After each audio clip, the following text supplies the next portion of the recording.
Just a pen. Georgia, you mentioned Australia earlier, and I just wondered if you wanted to elaborate any more on other jurisdictions where any sort of national oversight mechanism like this has prevented further deaths, or anything you wanted to add, really. Yeah, sure. I'll touch on the Australian system just a little further to give further insight, because it's not just a Australian system, it's actually an international, it's an Australian and New Zealand system. And when I often talk about this, people in the UK say, well, it's not possible in the UK, our population is 3 times the size. But actually, Australia has a state-based system like the US, and in each state there's different political parties. And so they had to, in the year 2000, so 24 years ago, politicians from different parties sat down in 2000, agreed on a funding model, agreed on a system, a structure, to create the NCIS, the National Coronial Information Service. That NCIS is a New Zealand and Australian-wide system hosted by the state of Victoria, but funded at an international level by these 2 different countries.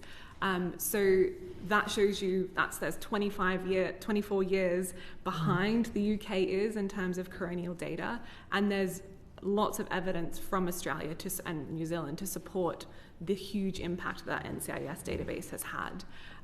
I've got a bit of evidence here that I can provide to you that shares how it was started, how it's actually structured. There's advisory boards, there's how the funding flows, and who uses the database as well, because lots of the different government departments use this data.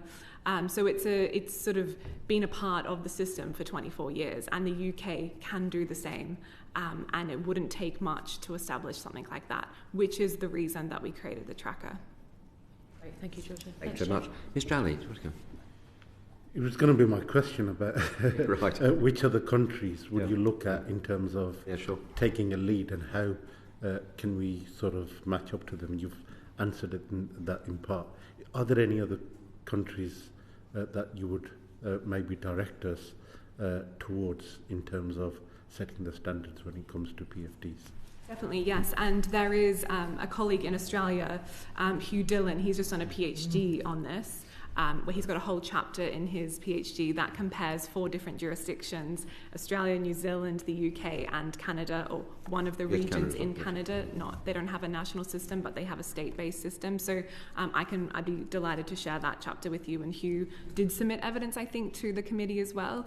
So there is definitely other jurisdictions to look to, and I would recommend that the committee looks to see how these systems function in other countries and what could be learned from them. So very happy to share that chapter, and Hugh would be happy to do the same. My final question is, last week or last